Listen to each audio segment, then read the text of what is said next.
Are you guys ready for us? Okay. All right, perfect. Hello, everyone. My name is Julie. This is Tilman, Camaria, Lisa, and Chris. Thank you guys for being here today.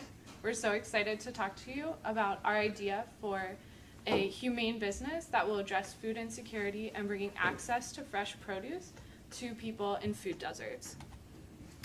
Now, a lot of you may already know this, but what is a food desert?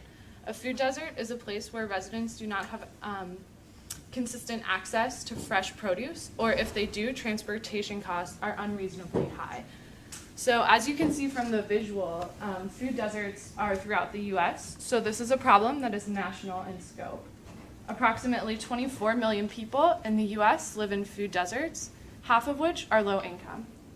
This is a staggering number, but half also means that half of people that live in food deserts do not fall below the poverty line. And approximately 2.3 million people in the US live more than 10 miles from a supermarket. And this statistic may actually be artificially inflated due to the fact that if a store sells a banana in the front of the store, for instance, it can count as a supermarket, even if access to a variety of produce is actually not available. So this is a pressing problem. So what is our market opportunity? We believe that there are two key markets that we can focus on: SNAP participants and millennial professionals. So we believe that we can present SNAP participants with access to education in the form of the nutrition handout that will come in our box, which Lisa will talk about more later, as well as seeds. So we have an urban gardening, at-home food growing element to our product as well, which we believe can reduce dependency on our product. So we believe this is a really key group for us. Additionally, millennial professionals could be interested in a meal service kit, but that being said, the ones that tend to be on the market right now are mostly luxury products. We believe we can offer a healthy meal service kit that's a bit more bare bones or basic. So our offering, called Urban Harvest, is a more affordable alternative to those existing meal kits like Blue Apron and HelloFresh. And we're different in a couple ways. The first of which is that we accept SNAP benefits. So people will be able to use that card rather than a credit card when checking out. And we're also going to offer similar customization to as existing meal kits in terms of cuisine preferences, with the added benefit of dietary preferences, any sort of health restrictions someone may have. So for example, if they're diabetic. And then lastly, another differentiator is that we're going to include information about nutrition and education also about urban farming. So if you take a look at the Farm Fresh BLT handout here, this is an example of one of those no-frills recipes that we would include, and this will require very little things in terms of kitchen utensils and equipment.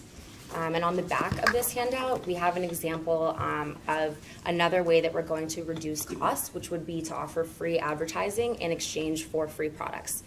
So this is an example of Oikos Greek yogurt. It's part of the BLT recipe. And we also have education here about other ways that recipients could integrate this into their diet. And then on the smaller handout, we have information about urban farming. So we don't want to create a dependency here. We want to enable these people. So this is going to educate them how they can plant their leftovers, for example, lettuce or tomato, to grow that produce on their own. And then over time, as they become successful at this, we can customize the box further to provide less produce.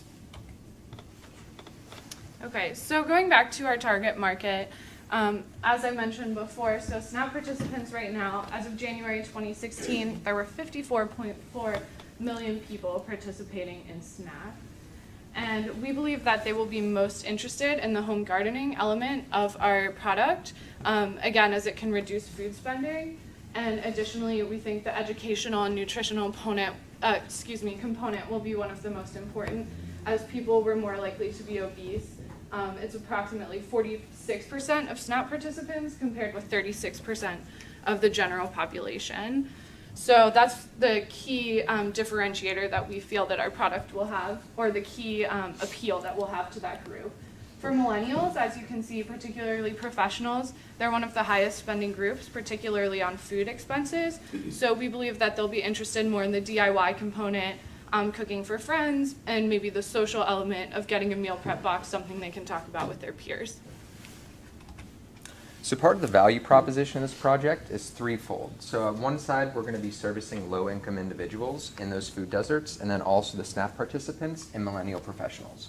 So for those who are enrolled in SNAP benefits, we're going to be providing them providing them healthy alternative options to some of the frozen foods and other things that they would be relying upon in the grocery store. So with their meal kit, they're going to have the opportunity to actually grow their own food. And in addition, they're going to be receiving healthy, fresh produce that they can start to get from some of these regional distribution centers that we'll get into later on throughout the slide. So there's going to be a major educational component to this. So we're not only going to be providing them recipes, but also the tools and resources that they need depending on their skill level and kitchen equipment needs that they have at home, and how to create recipes for their family and cook, which is something that a lot of the people who are living in those low income and food desert areas don't have the opportunity to do. So what we're going to be doing is we're going to be adding an element of dignity through customization. So instead of being at the mercy of what's available in the food shelters or what's currently available in the grocery store, they're going to be able to say, well, my child has, he's diabetic, he or she's diabetic, and then I'm also vegetarian. So we're going to be able to provide dignity so they don't feel like they're at the mercy of what's given to them, that they can actually have some options, which is a really important element of the humaneness, which Chris will get into later in the presentation. And then for the millennial professionals, we see these people as don't have a lot of time, but they have expendable income. They're kind of on the fence about whether or not they want to participate in meal delivery services and meal kits in general. And so we feel like that's a really excellent opportunity to offer them a low frills alternative and really capture that market opportunity. So almost like a trial phase. And then what we're going to be able to do is we're going to actually be able to extract value through competitive pricing and be able to pass along some of those savings and benefits to the SNAP recipients. So it's almost like a subsidized program through what we're going to be charging the millennial program, the millennial professionals, which we'll get into later on in the presentation as well. So part of the main competitive advantage of our venture is that we're going to be vertically integrated. So what does that mean? So we're going to have regional distribution centers that are actually growing the food for the meal kit delivery services. So if you take a look at this handout, you'll see that basically in each regional distribution center, you have the vertical growing farms, the biomass solar-driven pump systems, and then aquaculture. So basically this is a completely entropic system that's going to be self-sustained to a lot of degree, but we're going to be able to attract a lot of volunteers, a lot of professionals, and for those people who are living in food deserts, this is a really unique benefit. They're going to be actually be able to visit the distribution centers, participate in live cooking demonstrations, and then also have a unique volunteering opportunity for people to come in and really help show these people when they receive their kits how to start growing this food for their families. And then the only thing that we're going to be that's not vertically integrated is going to be distribution. So we intend to cut down on some of our distribution and shipping costs by building these regional distribution centers, but using the United States Postal Service, UPS, FedEx, some of those really mature existing distribution companies who are going to be able to work with us to help keep costs low. So consistent with the business of humanity model, pay with dignity aspect of our venture, which Tilman described, is very important. SNAP recipients will be able to pay with their access card to receive this at-home food and meal prep service. And our main goal with this venture is giving people the opportunity to live healthier lives. We want to be able to give people the ability to sustain themselves. We want SNAP beneficiaries to be able to grow food at their home, to be able to prep their own meals, and to be able to live a healthier life without having to rely on a dependent model where they're consistently receiving food, going back, receiving food, and going back. And we believe that this is very important because it's consistent with the idea of teach a man to fish. Not creating dependence allows someone to be self-sufficient. They're motivated. A family of four, a single mother with 3 children is able to give her children something healthy to eat every single night. And if they can stick with our model, they will be able to receive the knowledge and the education, which is pursuant to the last slide we have here. We're not just giving people the seeds, but we're giving them the knowledge to do the gardening. We're giving them that educational component to where they learn how to do it and they become self-sufficient. And one thing we also believe that is very important is what our alliance network will be, how we will receive support, how we will partner with different organizations to get those big names in, supporting us and helping us along the way. State government agencies that administer SNAP or related programs like the U.S. Department of Agriculture, they control SNAP. They are an important organization that we could partner with in this area. Pursuant to the area of Pittsburgh, regional social services providers such as the Greater Pittsburgh Food Bank, we believe that we can fill the gap that exists there because we look at a model like the Greater Pittsburgh Food Bank that basically forces people to be dependent on that model. They have to go back and depend on the food that they get, but we will fill that gap with the educational component to where people aren't being dependent on an organization to consistently go back and get the fresh available sources of food. And an interesting partner that we would also be interested in partnering with would be regional food security advocacy organizations such as 412 Food Rescue. And a great example of the work they do is they work with restaurants to take their leftover food, their extra food at the end of the day that would otherwise be sent to a landfill, and they help reroute that food to food desert areas to ensure that that food does not go to waste and that it ends up benefiting someone in the end. And one thing that we believe that is very important from a branding perspective is brand partners such as brands like Trader Joe's and Aldi. We would set up a system where these brands would offer free or reduced sample products in our boxes in exchange for the advertising and branding that they would get. They would be able to get a public relations component out of this, be able to be associated with a model that serves SNAP recipients, an educational model that teaches people the value of healthy food, and we believe that organizations like Trader Joe's and Aldi would be willing to send out their brand in exchange for great coverage and a great partnership that would benefit them in the end.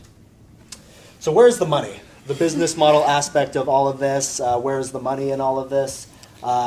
In terms of SNAP, there's $66 billion in consumption spending through an opt-in process, and a stat that I would like to really hammer home here is the idea that 27% of food desert residents currently living in food deserts right now actually make too much income to qualify for SNAP. So we believe that that 27% is a group that we could really target and really could benefit from our model.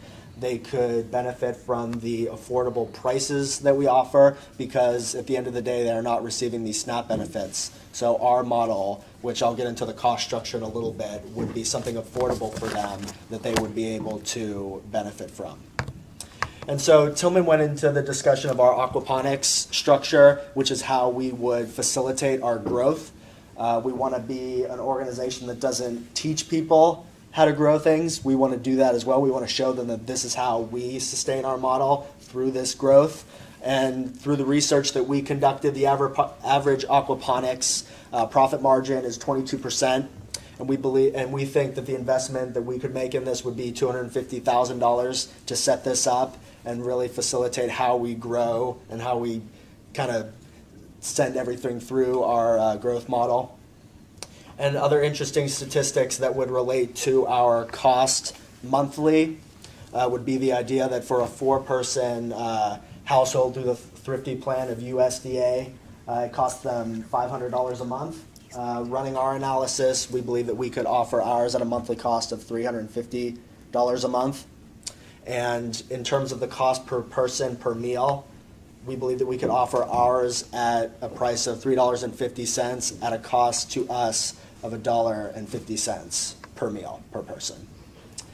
And just as Tilman got into the discussion of distribution centers, we want to control our model through regional shipping.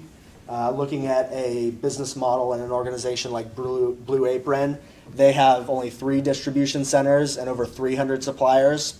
So looking into that structure and that model, you have to really wonder how they're keeping their food fresh. If there's 300 suppliers and 3 distribution centers, how are they keeping their produce fresh that they're sending to people that are benefiting from their model? We believe that through our regional shipping, we can control things a little bit better. We can keep our food fresh, and we can give something to people so they can always depend on the idea that their food's going to be fresh and they're going to benefit from it, and it'll sustain their health for a long term. And then also what we plan to ship our product with is something called a smart pot. It's very lightweight, and I actually had an example of it that I Do we have forgot a to picture? This is bring what it with looks us. like. So the smart pot. So this would be what would we would ship to whoever is receiving the benefits of our program, all the seeds and the produce and everything. And this is something that you could basically do your indoor gardening with. It's a product that we believe that will benefit. People will benefit from it. All right. Thank you guys so much. We look forward to your feedback.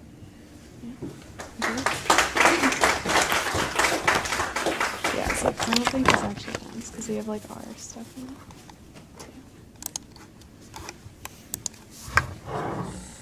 So, have you piloted this at all? We've not. So a lot of what we were looking at, so in the UK, they've done a lot of aquaponics work. So that was kind of our model from an aquaponics perspective. If you see on your sheet, there is a little bit of information about kind of how that process has gone for them. They build facilities about 6,000 to 12,000 square feet, providing about 6,000 people per facility a year. So that would be our aquaponics precedent. And then we looked a lot at business models like any Blue Apron, HelloFresh, these grocery campaigns to kind of see how they're piloting their program, who they're targeting, and why that's working for them, or kind of neglecting certain client classes. Okay. Have any of you gardened Yeah. for vegetables? Yeah. Okay.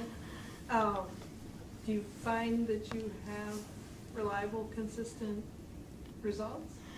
Yeah, so I actually garden in my apartment in undergrad, now at my house, and I can feed a family of 3 about 9.5 months a year consistently. So I grew up on a farm, so I've played around with this a lot. And aquaponics have always been really interesting to me. We were in different businesses than vegetables, so we were only doing sustenance, so we did a lot of this type of work at my house. So yeah.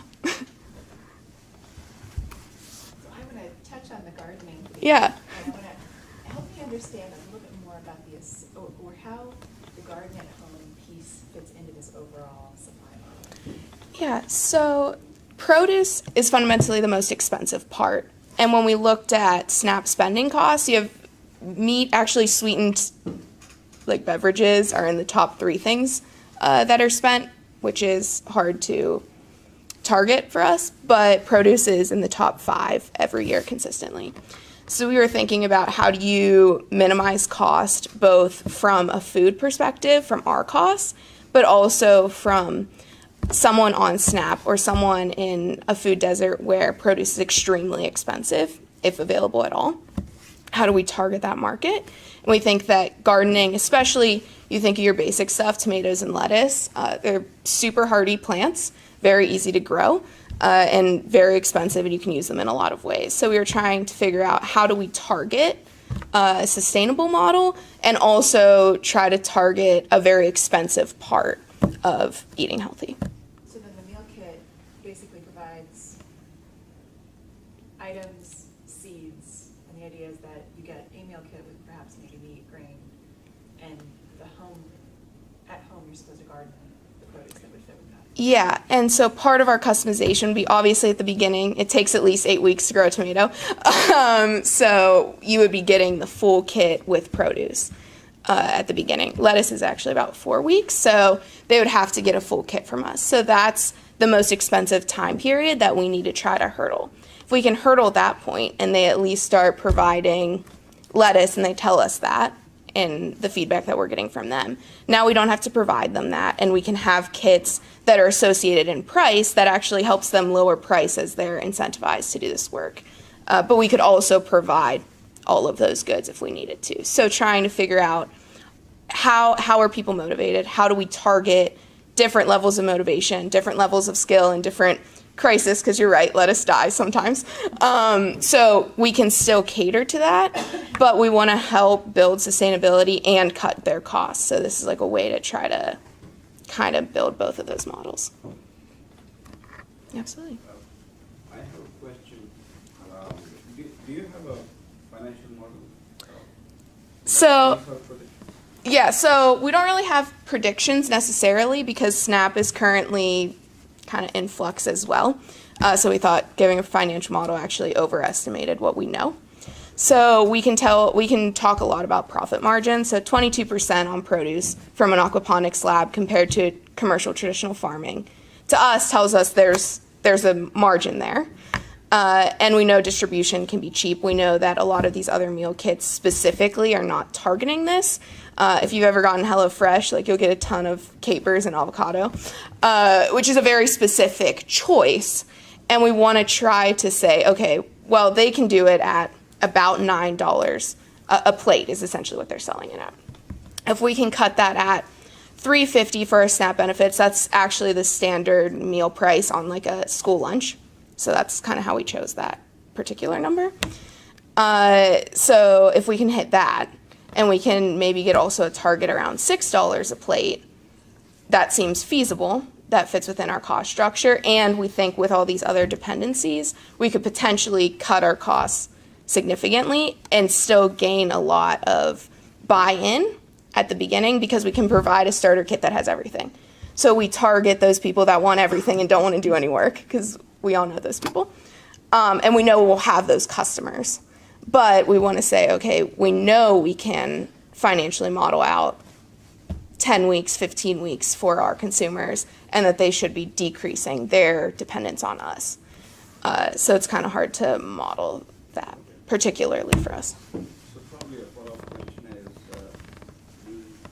the distribution center, the aquaponic distribution center, what radius does it serve? And how many will you need? Yeah, so actually, so we have this like nice little graphic, but a lot of how we were thinking about distribution centers is we looked at food insecurity, and one of the ways food insecurity is measured is the percentage of people on SNAP. So we found a point where 3 counties around it have at least 50% relying on SNAP. So that's how we picked. The nice thing is generally those are in areas where commercial real estate is very inexpensive. So we would like to service, that's usually about 120,000 people would be that radius. Can we serve that? In a growing empire, yes. We would like to start with, can we serve 10,000 people? And the UK has proven that this model works at that scale. That would serve about a county of SNAP beneficiaries, generally. Allegheny is a little different story, but for most of the counties that we'd be targeting, you can definitely get in that limit. 3 areas I'm wondering if you researched that would all impact on the business model. One is you mentioned SNAP was in flux, but I'm curious as to whether or not you researched the process to become a SNAP partner. I'll do all 3 of them. The second is, did you talk with any current SNAP recipients to get their response to this idea?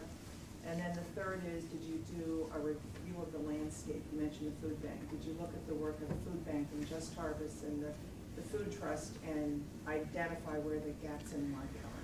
Yeah, so hold on. I'm going to start with the first one. Okay, so SNAP eligibility is actually what is currently in flux. And that's part of that is from the process. There are a couple organizations right now. One, I don't know why I'm blanking on their name, but they've, in the last year, enrolled 100,000 more people in SNAP through their program because they're actually essentially helping them navigate the space because eligibility is difficult. The big thing for us is that actually one of the things that might happen with SNAP is that the income eligibility is going to decrease. So less people will be covered by SNAP.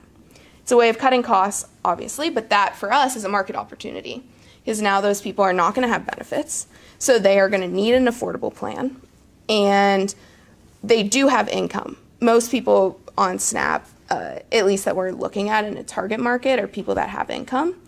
And so as we're looking through the eligibility process, as you cut back on income, or that just becomes a bigger bureaucratic process, we even have that in-between process to kind of capture them as they're joining. So to kind of move to the landscape question, so the Greater Pittsburgh Food Bank specifically really wants to be a temporary assistance crisis organization. That's their fundamental model. So I've done a lot of work with them. If they were here, they would not agree. So they also serve very specific demographics, but I would say in general, the process of food, so I worked in Chicago on this a little bit, so it's a little bit different landscape there than it is here, but there, when we're talking about soup kitchens and food banks, we are thinking about it in the sense of how do we serve a temporary crisis, and if that exists longer, how do we serve that? But we would like to be an organization that helps in that space. Government initiatives also, so you look at Michelle Obama's grocery campaign, so basically she gave $400 million, I think, dollars in tax credits to move grocery stores into areas that are low income. Those have been brought in. Most of them have gotten rid of their produce sections altogether because people don't buy it, because there's still education around why healthy eating matters. And a lot of those, once their tax credits expire, try to move out. So we looked at those, we looked at food banks, we looked at community gardening, which has a lot of really interesting models and has been around forever. And those, we talked a lot about how do you manage accountability, how does access actually work at those facilities, is everyone getting a fair shot, how is it distributed, what happens if there is no produce, what happens if it's a very limited amount. So we looked at a lot of those too in that landscape, and that goes with also like mobile produce trucks. There's a big organization in Boston currently working on that bus campaign where they filled a bus basically with produce you can shop on now. And those are also like temporary solutions in the same way, but they're not actually integrating into the system of a daily life of a customer. So when we did talk to a couple SNAP recipients and a couple people who just would fall into our ideal demographic. And a lot of what they said is, it's still, if you put a grocery store, it's still 5 blocks away from me. That's still very hard for me to manage, to get there, to bring groceries back. I also lived in Chicago, so dragging groceries down the street was like my daily routine, and it was awful. And so how can you manage that? Well, one of the things we talked about is, okay, what if it's just delivered straight to you? How does that change? Obviously, there's cost to that, but also how does that change your effort? How does that change your choices? Especially for people that have children, how does that change? You look at, especially for us, some of our background is in like developing world. We talk a lot about transportation being a high component of why you would do something. Why wouldn't that exist here? So doing door direct delivery, and I think this is where there is a gap in the overall landscape as well, is that no one's really doing that direct to door delivery. How do we capitalize on that market? And there's obviously people that fall out on both sides of doing a system like that, but we were interested in how do you fill that gap space without doing something as extreme as HelloFresh, where it's in the $100 to $200, $300 range for like a couple meals. Did I answer all of them maybe? Okay. Any more questions? Thank you so much. Do you want to pass these out or leave them for people to